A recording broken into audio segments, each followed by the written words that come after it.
My daughter-in-law placed an empty plate in front of me and whispered that I didn't deserve to eat. I didn't ask why. I didn't argue. At 87, you learn the difference between a moment meant to hurt you and a moment meant to erase you. That New Year's table was supposed to be warm, the kind of warmth you borrow when you live alone and the winters feel longer each year. Instead, I sat there, my hands folded in my lap, while everyone else ate, laughed, and pretended not to see the humiliation right in front of them. And the worst part wasn't the empty plate. It was the look in my son's eyes. A look that told me this wasn't the first time, just the first time I had noticed. I didn't know it then, but the truth behind that night would unravel everything I believed about my own family. Why had Elise done it? What were they trying to hide from me? And why was I suddenly being treated like an inconvenience they needed to manage? The answers would come slowly through whispered conversations, bank receipts, and one mistake they never intended for me to hear. Hi, I'm Agnes. And this is my story. When I stepped into Daniel and Elise's house that New Year's evening, something felt staged.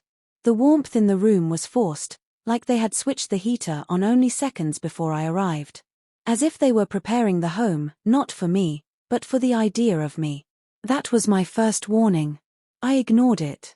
Elise didn't greet me, she only flicked her eyes toward a chair drowning in coats and said, "Put your things there." I smiled anyway. At my age, smiles protect you more than arguments. Dinner began. Plates passed hand to hand, full and steaming. Except mine. When Elise finally placed something before me, it felt too light. A plate should have weight. This one didn't. I lifted the cover. Empty. Only a small note, folded into a cruel triangle. It doesn't deserve food. My breath caught. Not from shock, but because Daniel didn't even look up. Then Elise leaned beside my ear and whispered, "Don't react." And that was when the real fear began. Someone wanted my silence. I kept my hands folded, hiding their tremble. The others laughed, clinked glasses, scraped forks. Every sound seemed louder because my plate was silent. You don't forget the sound of your own exclusion. I told myself not to ruin the evening. Not to make a scene. My generation was taught dignity as a survival skill. So I smiled gently and said nothing. But my stomach twisted. Not from hunger, I'd eaten before coming. It twisted because Daniel, my own son, didn't notice. Or pretended not to. Elise moved around the table, pouring wine. She passed me without pause. "She doesn't drink," she said. I blinked. I always have one glass on holidays. But again, I stayed quiet. Silence shouldn't hurt, but that night, it did. My granddaughter Lily whispered, "Grandma, did they forget your food?" Before I could answer, Elise cut in. "She's fine. She already ate." Everyone accepted it.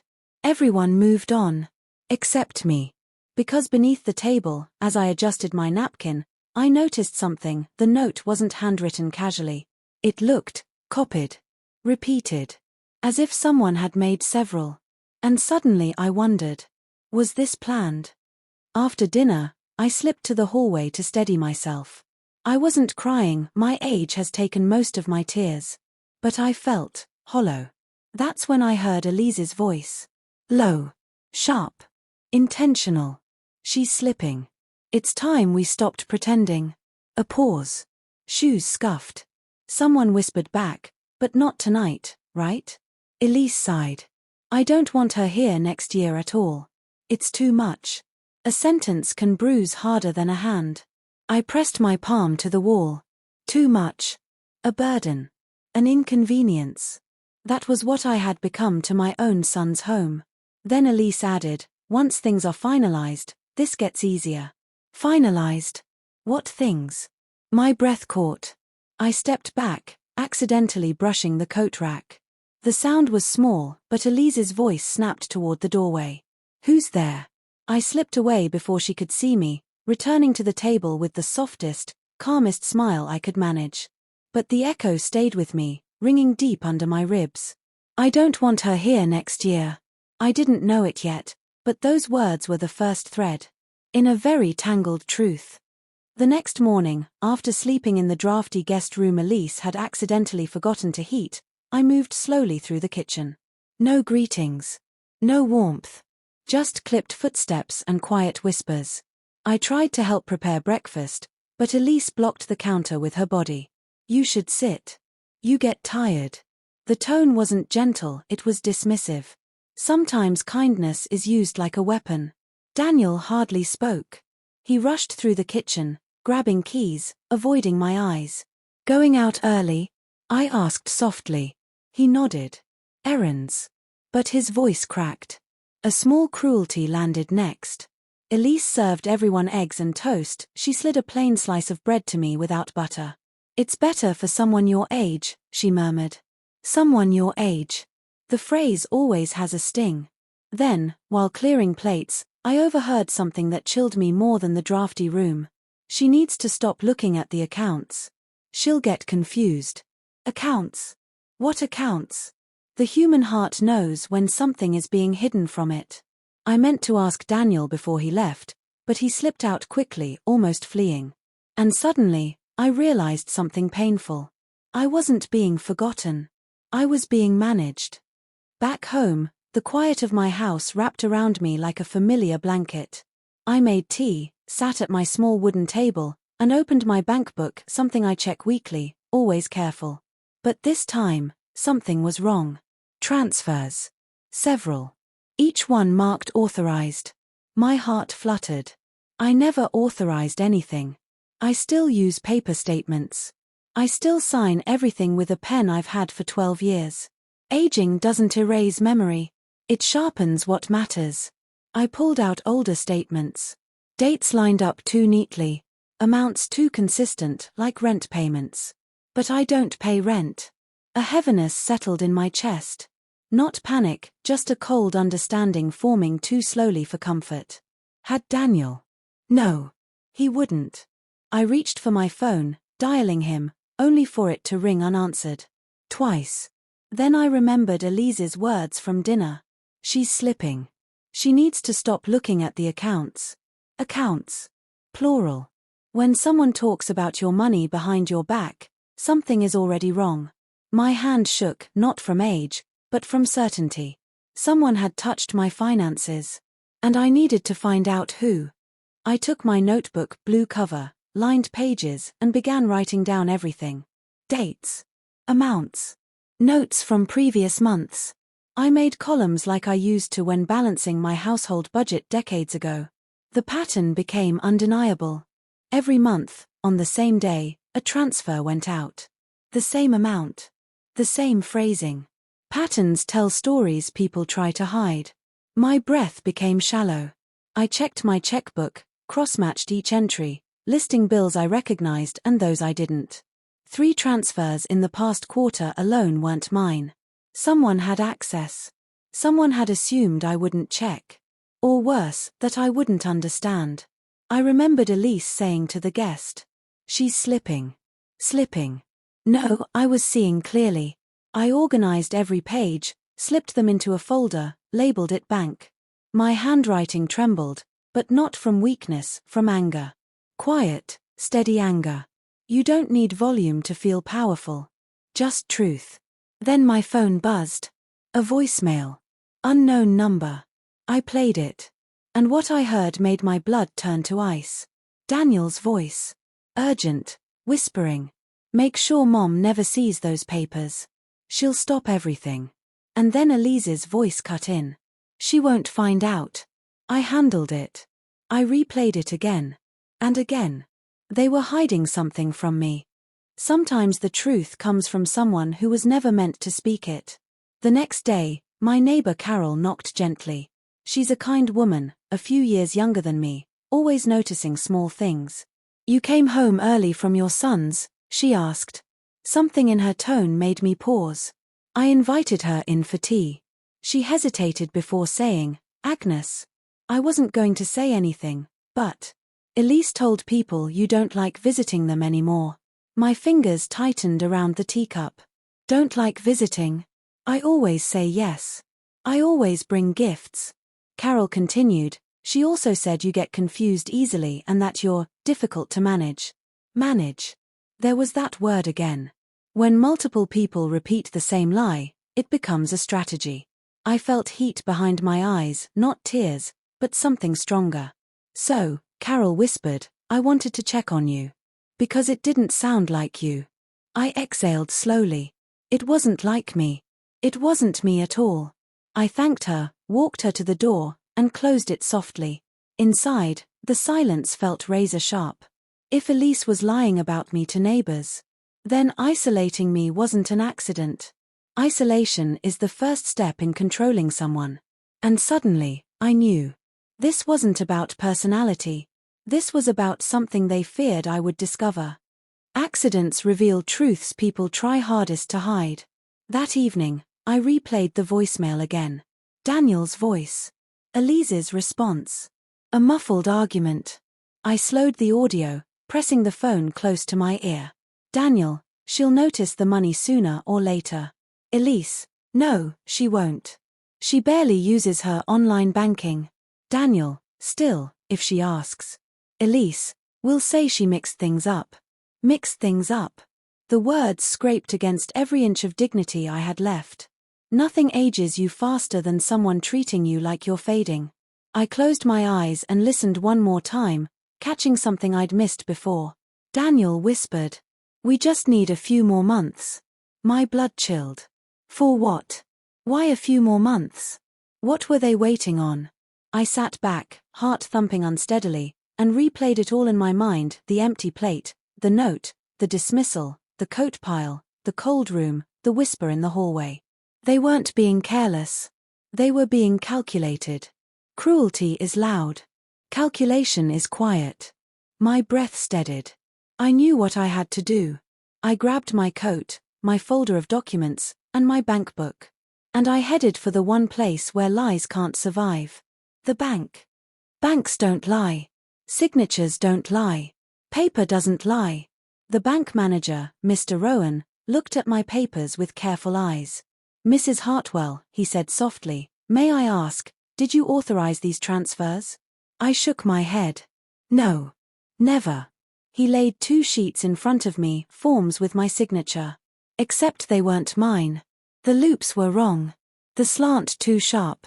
The flourish at the end, the one I always add, was missing. It's forged, I said quietly. My own voice sounded foreign. You never forget what your own name looks like. Mr. Rowan nodded. I suspected. This isn't your writing. My hand tightened on my cane. Who requested the forms? He hesitated, then turned the screen toward me. The requester's name. Daniel Hartwell.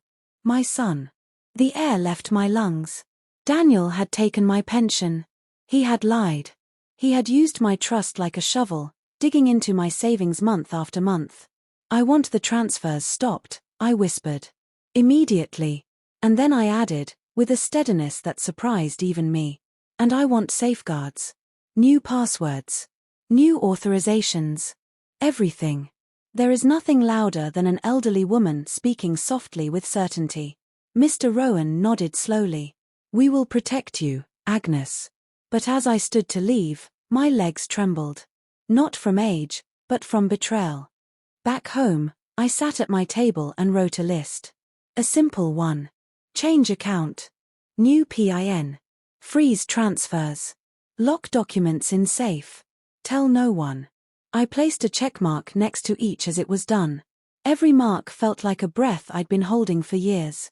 Then I wrote one final item. Set boundaries. Some victories happen on paper before they happen in the heart.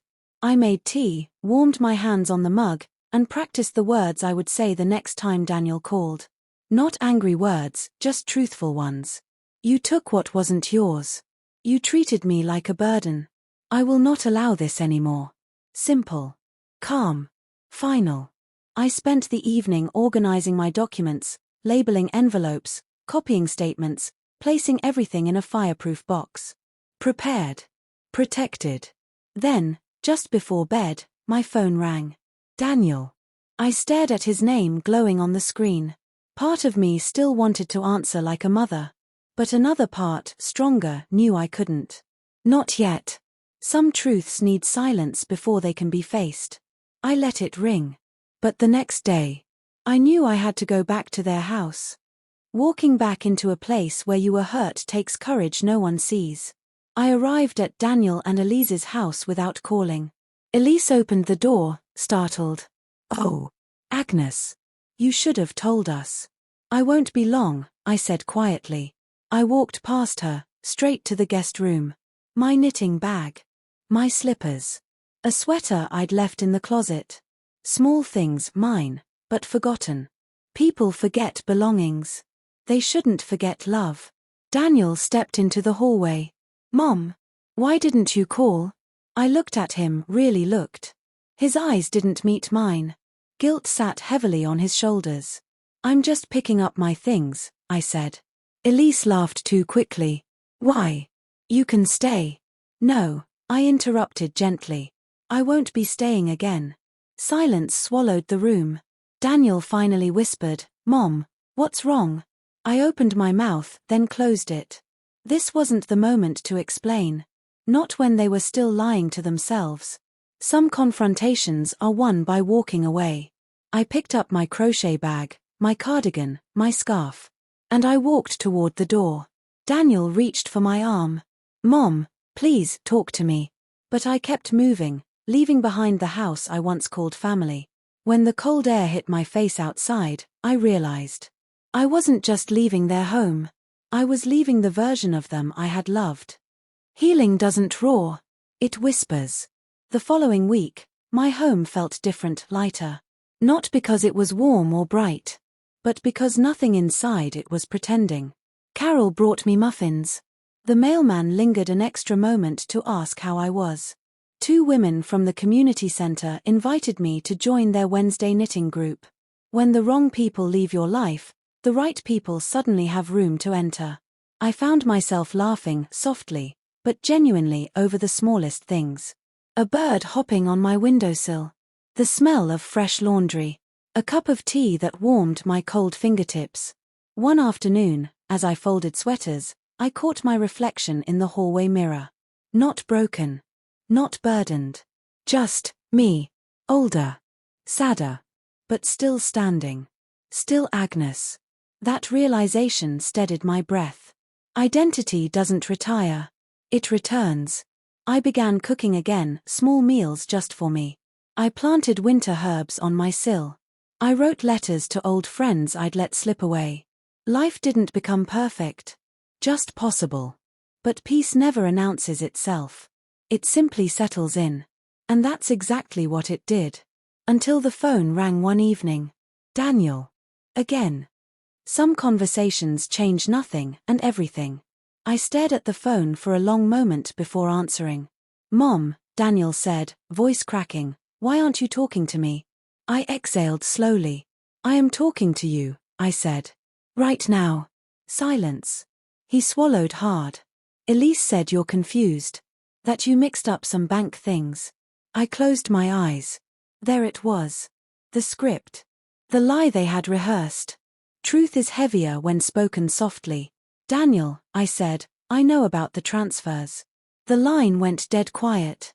"You took my money," I continued. "You forged my name." He inhaled sharply.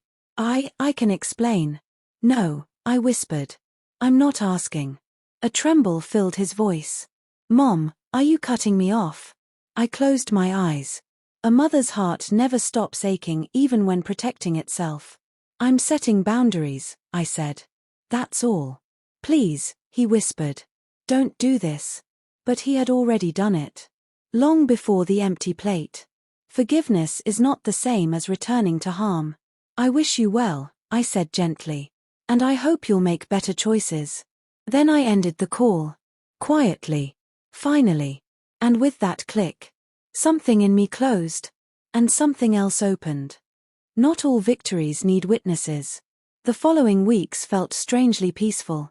I cooked small meals, knitted scarves for neighbors, walked slowly but steadily to the community center twice a week. Life felt honest. No empty plates.